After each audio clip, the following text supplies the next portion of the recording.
Dubai को लेकर ना इस वक्त दो बिल्कुल अलग अलग तस्वीरें सामने आ रही हैं। एक तस्वीर कहती है कि सब चंगा है, सब नॉर्मल है, और दूसरी तस्वीर वो एक गहरी दहशत की कहानी बताती है।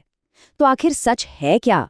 तो चलिए इसी बड़े सवाल की तह तक जाते हैं और शुरुआत करते हैं उस कहानी से जो दुनिया को आधिकारिक तौर पे बताई जा रही है।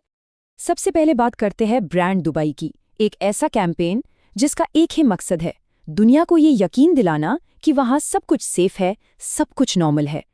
और देखिए, इस कोशिश में खुद यूएई के प्रेसिडेंट और दुबई के क्राउन प्रिंस मैदान में उतर आए। उन्हें एक मॉल में लोगों से मिलते, उनके साथ खाना खाते देखा गया। ये एक बहुत सोची समझी कोशिश थी, लोगों को ये मैसेज देने की कि लीडरशिप सब संभाल रही है और घबराने की कोई भी बात नहीं है। देखिए, ये सिर्फ कोई पब्लिक रिलेशन की बात नहीं है, ये मामला उससे कहीं ज्यादा बड़ा है। ये असल में ब्रांड दुबई को बचाने की लड़ाई है। एक ऐसी अरबों डॉलर की इमेज जिस पर वहां की पूरी इकोनॉमी टिकी हुई है। ये एक ऐसी इमेज है जो स्टेबिलिटी, बिजनेस और सेफ्टी के पिलर्स पर खड़ी है, और यही चीज दुबई को मिडिल ईस्ट के बाकी तनाव वाले इलाकों से बिल्कुल अलग बनाती है। अच्छा, ये तो हुई एक कहानी। चलिए अब उन आंकड़ों और रिपोर्ट्स पर नजर डालते हैं जो एक बिल्कुल ही अलग और काफी डरावनी कहानी सुनाते हैं। एक तरफ तो सब नॉर्मल होने के दावे हैं, लेकिन दूसरी तरफ यूएई की अपनी मिनिस्ट्री ऑफ डिफेंस ने हाल के हमलों पर कुछ ऐसे चौंकाने वाले आंकड़े जारी किए हैं जो शांति के दावों से बिल्कुल मेल नहीं खाते। और जरा ये नंबर देखिए, 165 से भी ज्यादा। ये कोई छोटा मोटा आंकड़ा नहीं है। यूएई खुद कह रहा है कि उसने इतनी बैलिस्टिक मिसाइलों को इंटरसेप्ट किया है। मतलब ये किसी बड़े हमले की तरफ इशारा कर रहा है। और बात सिर्फ मिसाइलों तक ही सीमित नहीं है। 540 से भी ज्यादा ड्रोन को भी रोके जाने की रिपोर्ट्स हैं। जब आप इन दोनों आंकड़ों को साथ में देखते हैं तो हमलों का जो स्केल सामने आता है वो वाकई बहुत बड़ा है। और सोचिए, ये हमले कहीं दूर दराज के रेगिस्तानी इलाकों में नहीं हुए। इनके निशाने पर थीं दुबई एयरपोर्ट, पाम जुमेरा और बुर्ज अल अरब जैसी आइकॉनिक और बेहद जरूरी जगहें।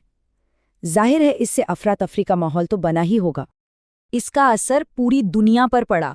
ये चार्ट साफ साफ दिखा रहा है कि ग्लोबल ट्रैवल पर कितना बड़ा असर हुआ। मिडिल ईस्ट में 11,000 से ज्यादा फ्लाइट्स कैंसिल हुई, 10 लाख से ज्यादा पैसेंजर्स फंसे रह गए। तो अब आगे बढ़ते हैं और देखते हैं कि कैसे ये पूरा मामला देशों के बीच अपनी अपनी कहानी को सच साबित करने की एक ग्लोबल लड़ाई में बदल गया है। यहाँ पर दो बिल्कुल अलग अलग बातें कही जा रही हैं। एक तरफ यूएई है जो कह रहा है सब सेफ है, मॉल खुले हैं, जिंदगी नॉर्मल है, और दूसरी तरफ है अमेरिका जिसकी वार्निंग है गंभीर खतरा है, जैसे भी हो सके तुरंत वहां से निकलें। और ये कोई मामूली ट्रैवल एडवाइजरी नहीं है, ये एक टॉप प्रायोरिटी निर्देश है। आपको बता दूं, इस तरह का निर्देश तो गाजा में चले 2.5 साल के कॉन्फ्लिक्ट के दौरान भी जारी नहीं किया गया था। इससे आप इसकी गंभीरता का अंदाजा लगा सकते हैं। अब आते हैं सबसे जरूरी सवाल पर। ये पूरी सिचुएशन भारत के लिए इतनी ज्यादा क्रिटिकल क्यों है? इसका भारत पर क्या असर पड़ सकता है? ये रकम देखिए, 4 लाख करोड़ रुपए। ये वो पैसा है जो सिर्फ 2023-24 में खाड़ी देशों में काम करने वाले भारतीयों ने अपने घर यानी भारत भेजा। ये अनगिनत परिवारों और हमारी लोकल इकोनॉमी के लिए एक लाइफलाइन की तरह है। और पैसों से भी बढ़कर है इंसानी पहलू। पूरे मिडल ईस्ट में 1 करोड़ से ज्यादा भारतीय रहते हैं। अकेली यूएई की बात करें तो वहां 40 लाख से ज्यादा भारतीय हैं। तो भारत के लिए यहाँ एक नहीं बल्कि कई बड़े रिस्क हैं। पहला, इकोनॉमी को झटका लग सकता है अगर ये पैसा आना बंद हो जाए। दूसरा, 1 करोड़ से ज्यादा नागरिकों की सेफ्टी का सवाल है। तीसरा, हमारी एनर्जी सिक्योरिटी, क्योंकि हम क्रूड ऑयल के लिए इसी रीजन पे डिपेंड करते हैं। और चौथा, 1 करोड़ लोगों को वहां से निकालना, ये अपने आप में एक बहुत बहुत बड़ी चुनौती है। तो अब सवाल फिर वही है, इतनी अलग अलग बातों के बीच जमीन पर असली हालत क्या है, इसका पता कोई कैसे लगाए?